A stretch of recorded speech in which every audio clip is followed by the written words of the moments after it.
پر تشریف فرما علماء اکرام و حاضرین مجلس، السلام علیکم ورحمۃ اللہ وبرکاتہ۔ وعلیکم السلام ورحمۃ اللہ وبرکاتہ۔ الحمد للہ رب العالمین والعاقبۃ للمتقین والصلاة والسلام علی سید الانبیاء والمرسلین، اما بعد فقد قال اللہ تبارک و تعالی فی القرآن المجید والفرقان الحمید، فاعوذ باللہ من الشیطان الرجیم، بسم اللہ الرحمن الرحیم، ومن الناس من يشتري لهو الحديث ليضل عن سبيل الله بغير علم ويتخذها هزوا أولئك لهم عذاب مهين۔ صدق الله المولانا العظيم وصدق رسوله النبي الأمين المتين المبين الكريم، ونحن على ذلك لمن الشاهدين والشاكرين والحمد لله رب العالمين۔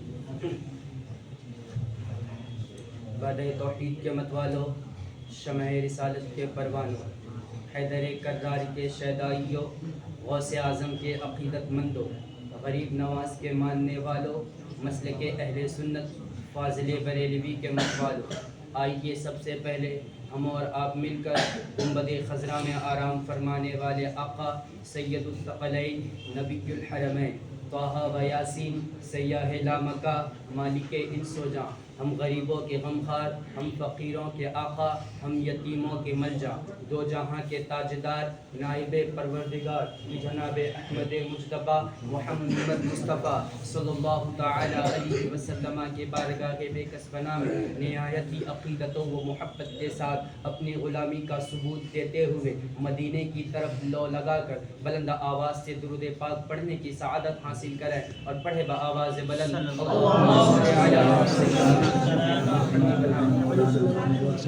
صل علی صلی اللہ علیہ وسلم۔ اس اہتمام سے منزل کی سمت بڑھتے رہو، اس اہتمام سے منزل کی سمت بڑھتے رہو، یہ عشق کی ہے بلندی ادب سے چڑھتے رہو، اور بھٹک نہ جائے کہیں راہ سے ہمارے یہ قدم، بھٹک نہ جائے کہیں راہ سے ہمارے یہ قدم، قدم قدم پر درود و سلام پڑھتے رہو، قدم قدم پر درود و سلام پڑھتے رہو۔ آئیے ایک مرتبہ اور نبی اور آل نبی پر بلند آواز سے درود پاک پڑھیں۔ اللہم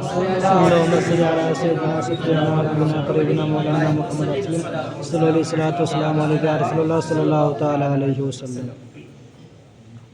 امام عشق و محبت، مجدد دین و ملت، الشاہ امام احمد رضا خاں فاضل بریلوی علیہ رحمہ بریلی کے سرزمین سے حالات حاضرہ کو دیکھتے ہوئے اپنے قلم کو اٹھاتے ہیں اور لکھتے ہیں: دینے لہو میں کھونا تجھے، شب صبح تک سونا تجھے، شرم نبی خوف خدا یہ بھی نہیں وہ بھی نہیں، اور کہتے ہیں رزق خدا کھایا کیا فرمان حق ٹالا کیا، رزق خدا کھایا کیا فرمان حق ٹالا کیا، شکر کرم ترس سزا یہ بھی نہیں وہ بھی نہیں۔ اور ایک شاعر کہتے ہیں علم و عمل کی یہ کوتاہی، قلب و نظر کی یہ گمراہی، علم و عمل کی یہ کوتاہی، قلب و نظر کی یہ گمراہی، آج کا انسان توبہ توبہ کتنا ہے انجام سے غافل، آج کا انسان توبہ توبہ کتنا ہے انجام سے غافل۔ اور ڈاکٹر علامہ اقبال کہتے ہیں کہ محمد سے وفا تو نے تو ہم تیرے ہیں،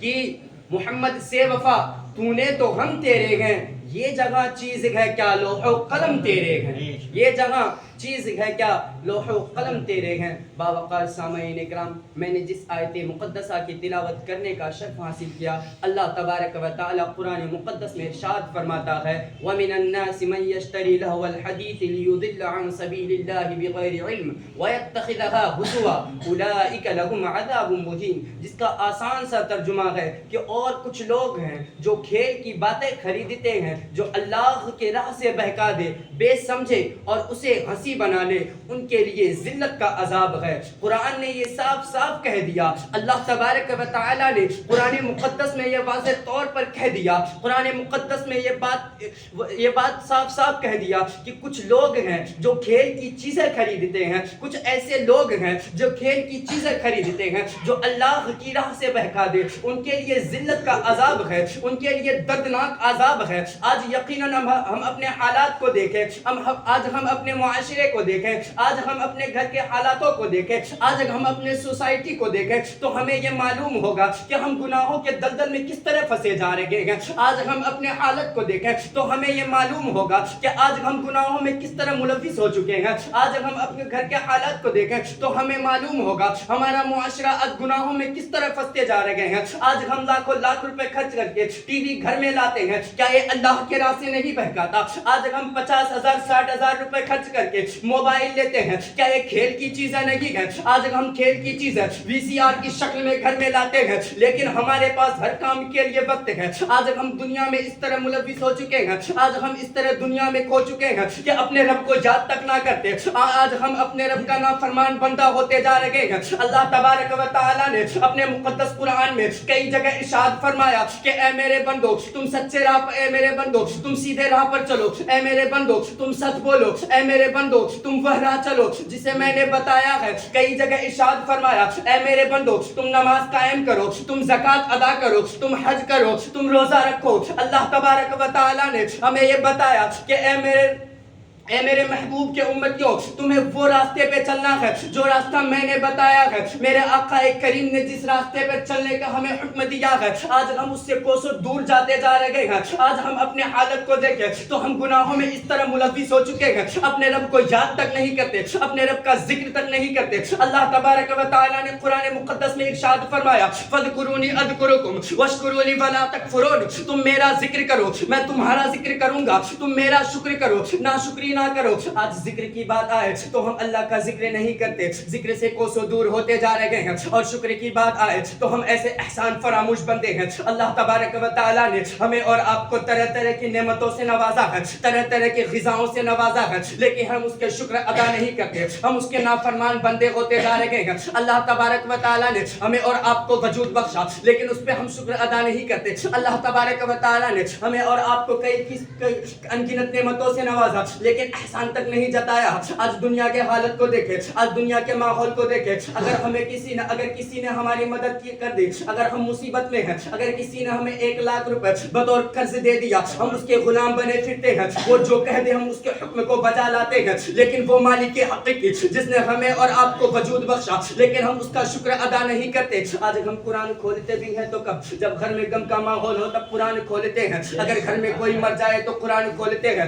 مدرسے کے چند طلباء کو بلا کر قرآن خوانی کرواتے ہیں، اگر ہمارے اوپر کوئی مصیبت آ جائے تو مدرسے کے چند طلباء کو بلا کر سورہ یاسین شریف کی تلاوت کرتے ہیں۔ ہمارا حال یہ ہے کہ اگر ہم مصیبت میں بھی ہو تو خود سے قرآن نہیں پڑھ سکتے، قرآن پڑھوانے کے لیے بھی مدرسے کے طلباء کو بلاتے ہیں۔ اگر خوشی کا ماحول ہو، اگر شادی بیاہ کا ماحول ہو تو ہم اپنے رب کو یاد تک نہیں کرتے۔ اگر خوشی کا ماحول ہے، گھر میں شادی بیاہ ہے، ہم یہ نہیں دیکھتے کہ یہ جو شادی بیاہ کروا رہے ہیں، یہ جو اپنی بیٹی کی شادی کروا رہے ہیں، یہ جو ہمیں جو مدد ملی ہے یہ کس نے دیا ہے، یہ کس نے عطا کیا ہے۔ ہم تو یہ نہیں دیکھتے، صرف یہ دیکھتے ہیں کہ ہماری بیٹی کا شادی ہے، ہمارے بیٹے کا شادی ہے، ہمارے گھر میں شادی ہے، اور آج ہم دنیاوی رسموں میں مبتلا ہوتے جا رہے ہیں۔ دنیا میں آج کئی نئے رسمیں ایجاد ہوتے جا رہی ہیں، ہم قرآن تو کھولتے نہیں، شادی بیاہ کے نام پر نئے رسمیں ایجاد ہیں، ہم اسے کرنے میں ملوث رہتے ہیں، ہم اسے کرنے میں مبتلا رہتے ہیں، ہم اس قول و فعل کو کرتے ہیں جو قول و فعل ہمارے رسول نے ہمیں کرنے کا حکم دیا، ہم اس سے کوسوں دور جا رہے ہیں، اور دنیا نے جو بتا دیا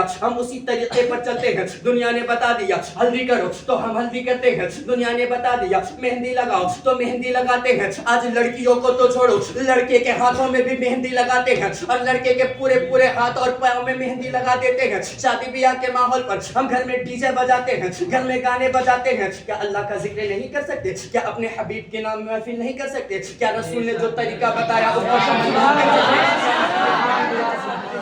جس دین پر چلنے کا حکم دیا وہ دین پر نہیں چل سکتے. نہیں, ہم آج اس طرح کرتے ہیں کہ گھر میں گانے بجا کر اپنی بیٹیوں سے نچواتے ہیں, اپنی بہنوں سے نچواتے ہیں, اپنی گھر کے عورتوں سے مجرا کرواتے ہیں. اور ہماری بے شرمی تو دیکھو, ہماری جرأت تو دیکھو کہ ہم اپنی بیٹیوں کو نچواتے ہیں اور اس کا ویڈیو بناتے ہیں اور اس ویڈیو کو بنا کر سوشل میڈیا پر اپلوڈ کرتے ہیں. وہ سوشل میڈیا جس کا فتنہ آج کے دور میں اتنا چلا ہے, وہ سوشل میڈیا جس نے کئی بیٹیوں کو بے گھر کر دیا, وہ سوشل میڈیا جس نے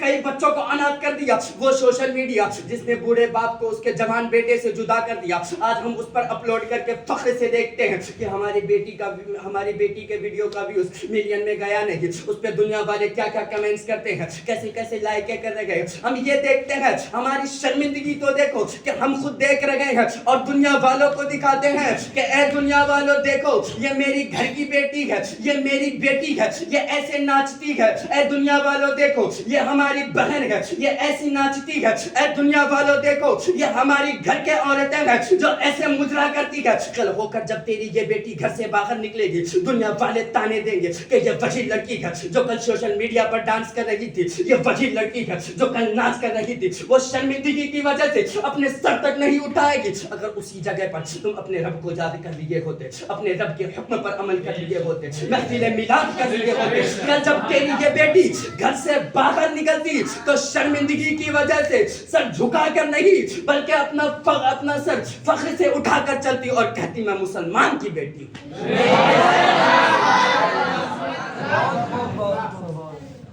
درود پاک پر اللہم صلی اللہ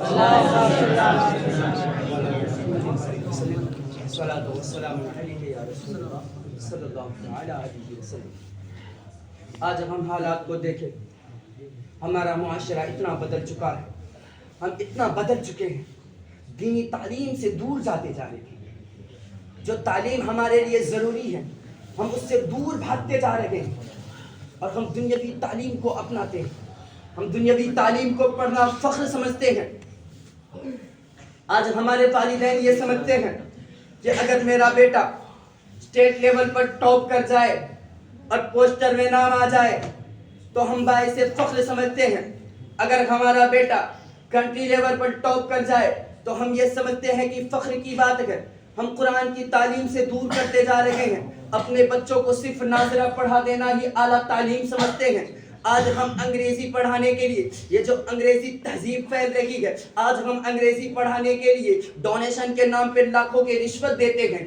آج ہماری گھر کے عورتیں بچوں کو لے کر کرسچن کے اسکول کے سامنے گھنٹوں کھڑی رہتی ہے. آج ہماری گھر کی عورتیں اپنے بچوں کو لے کر کافروں کے اسکول کے سامنے گھنٹوں کھڑی رہتی ہے. صرف کس لیے؟ انگریزی تعلیم دلانے کے لیے. کس لیے؟ دنیاوی تعلیم دلانے کے لیے. آج ہم یہ سوچتے ہیں کہ اگر ہمارا بیٹا ڈاکٹر بن جائے تو ہمارے لیے فخر کی بات ہے. آج ہم یہ سوچتے ہیں اگر ہمارا بیٹا انجینئر بن جائے تو ہم سب سے بڑے ہیں. آج ہم یہ سوچتے ہیں اگر ہمارا بیٹا لائر بن جائے تو بڑے ہی فخر کی بات ہے. تو سنو, میں یہ نہیں کہتا کہ اپنے بچوں کو ڈاکٹر نہ بناؤ, میں یہ نہیں کہتا اپنے بچوں کو انجینئر نہ بناؤ, میں یہ نہیں کہتا اپنے بچوں کو پروفیسر نہ بناؤ, میں یہ نہیں کہتا اپنے بچوں کو لائر نہ بناؤ. اگر مسلمان کا بچہ ڈاکٹر نہیں بنے گا, کل ہو کر مسلم قوم پر کوئی وبا آ جائے تو اس کا علاج کون کرے گا؟ اگر مسلمان کا بچہ پروفیسر نہیں بنے گا, کل ہو کے مسلم کے بچے پڑھنے کے لیے کون سے یونیورسٹی میں جائیں گے؟ اگر مسلمان کا بچہ لائر نہ بنے گا, کل ہماری ماں اور بہنوں پر کوئی بات آئے تو اس کی طرف سے آواز کون اٹھائے گا؟ ارے اپنے بچے کو ڈاکٹر بھی بناؤ, انجینئر بھی بناؤ, پروفیسر بھی بنا لو, جو بنانا ہے بناؤ, لیکن پہلے اسے یہ تو بتا دو اللہ اور اس کے رسول کے حقوق کیا ہے. پہلے اسے یہ تو بتا دو کہ بڑوں کے آداب کیا ہے. پہلے اسے والدین کا حقوق تو بتا دو. پہلے اسے حرام و حلال کا قدر تو بتا دو. اگر آپ اپنے بچوں کو حرام و حلال کی پہچان نہیں کراؤ گے, کل ہو کر تمہارا یہ بیٹا جب ڈاکٹر بنے گا, جب پیسے لے گا تو اسے پتا نہ ہوگا کہ حرام کسے کہتے ہیں, حلال کسے کہتے ہیں, اور حرام کمائی سے اپنا پیکٹ گرم کرتا رہے گا. کل ہو کر جب تیرا یہ بچہ کسی یونیورسٹی کا پروفیسر بنے گا تو یہ بھی ڈونیشن کے نام پہ لاکھوں کا رشوت لے گا. اگر تم اپنے بچے کو حرام و حلال کی تہذیب پہچان نہیں بتاؤ گے تو یہ حرام و حلال میں فرق کہاں سے جانیں گے؟ اگر اپنے بچے کو والدین کے حقوق نہیں بتاؤ گے، جب کل تم بوڑھے ہو جاؤ گے، تمہارے یہی بچے جب جوانی کے دہلیز پر قدم رکھیں گے تمہیں گھر سے لات مار کر بھگا دیں گے۔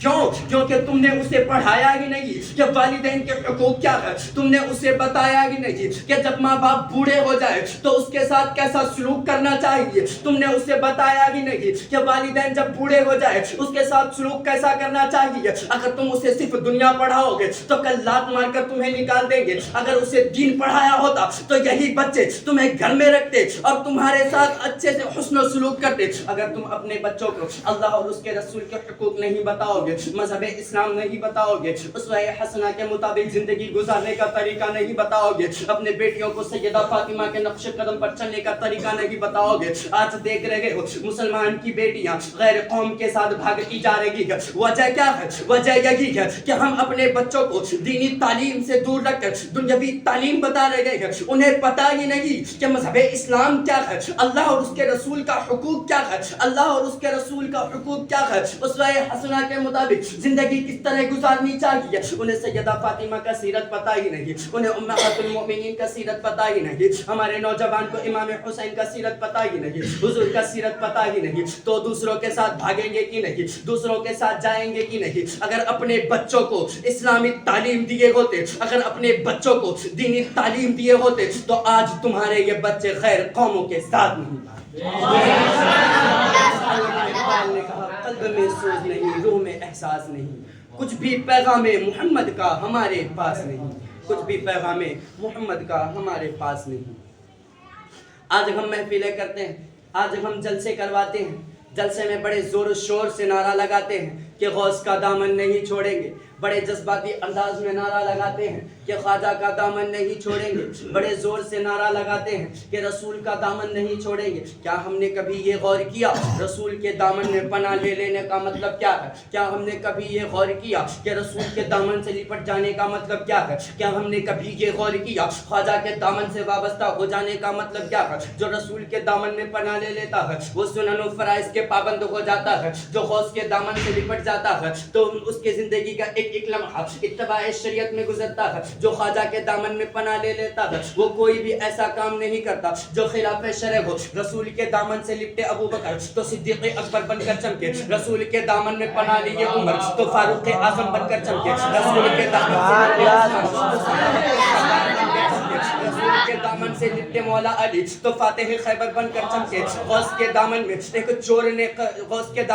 ایک چور نے پناہ لی تو اپنے وقت کا ابدال بن گیا۔ خواجہ کے دامن سے نظام الدین اولیاء وابستہ ہو گئے تو مخدوم جہاں بن کر چمکے۔ آج ہم مسجد میں جاتے نہیں اور زور سے نعرہ لگاتے ہیں کہ غوث کا دامن نہیں چھوڑیں گے، آج ہم نماز پڑھتے نہیں اور زور سے نعرہ لگاتے ہیں رسول کا دامن نہیں چھوڑیں گے، آج ہم مسجدوں میں جاتے نہیں اور زور سے نعرہ لگاتے ہیں خواجہ کا دامن نہیں چھوڑیں گے، آج ہم اپنے گھر کے حالت کو سدھارتے نہیں اور زور سے نعرہ لگاتے ہیں رسول کا دامن نہیں چھوڑیں گے۔ بلکہ مجھے کہہ لینے دیجئے کہ جس دن ہمارے ہاتھ میں رسول کا دامن آ گیا تو اس دن سے ہم سنن و فرائض کے پابند ہو جائیں گے۔ جس دن ہمارے ہاتھ میں خواجہ کا دامن آ گیا اس دن سے ہم کوئی بھی ایسا کام نہیں کریں گے جو خلاف شرع ہو۔ جس دن سے ہمارے ہاتھ میں اولیاء کا دامن آ گیا اس دن سے ہم کوئی بھی ایسا کام نہیں کریں گے، اس دن سے ہم اپنے گھر کے حالاتوں کو سدھار لیں گے۔ جس دن سے ہمارے ہاتھ میں رسول کا دامن آ گیا اس دن سے اپنے بچوں کو دینی تعلیم پر چلنا سکھا دیں گے۔ جس دن سے ہمارے ہاتھ میں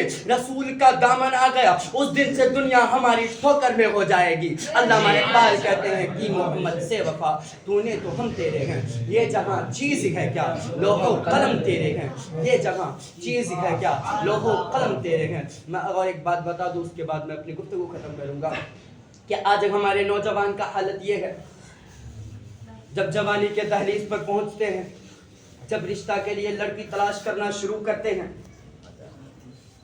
آپ ان کی پسند سن کر یقیناً حیرت میں پڑ جائیں گے۔ ہمارے نوجوان یہ دیکھتے ہیں ان کے ہونے والی شریک حیات کسی فرنگی کی طرح انگریزی بولتی ہے یا نہیں۔ ہمارے نوجوان یہ دیکھتے ہیں ان کے زندگی میں شامل ہونے والی بیوی بار میں ڈانس کر سکتی ہے یا نہیں۔ ہمارے نوجوان یہ دیکھتے ہیں ان کے ہونے والی شریک